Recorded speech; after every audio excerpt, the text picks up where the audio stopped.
వేదమంత్రంలో అనాది నుండి వస్తున్న వేదమంత్రాలలో ఒక అక్షరం కొత్తగా చొరబడిందని చెప్పడానికి వీల్లేదు.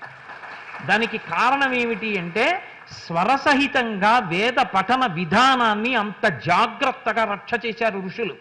అందుకే ఇప్పటికీ వేదము చెక్కు చెదరకుండా అలాగే నిలబడిపోయి ఉండిపోయింది. అటువంటి వేదరాశి అనంతమైనటువంటి వేదరాశి, అది పర్వతాల కింద పడిపోయి ఉంటుంది.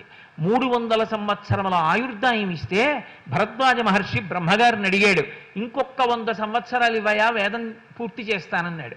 బ్రహ్మగారు పర్వతాలు చూపించి అవన్నీ వేదాలు, నువ్వు చదివిన వేదం ఎంతో తెలుసా చూడు అని చూపించాడు. గుప్పెడు మన్నంతుంది. అనంతో వై వేదాహ, అన్ని వేదాలు. అటువంటి వేదములు పుట్టిన వేదభూమి. ఇవాళ ఆ వేదములలో కొన్ని మాత్రమే మనకి లభిస్తున్నాయి. ఆ వేదాలు కూడా 4 వేదములు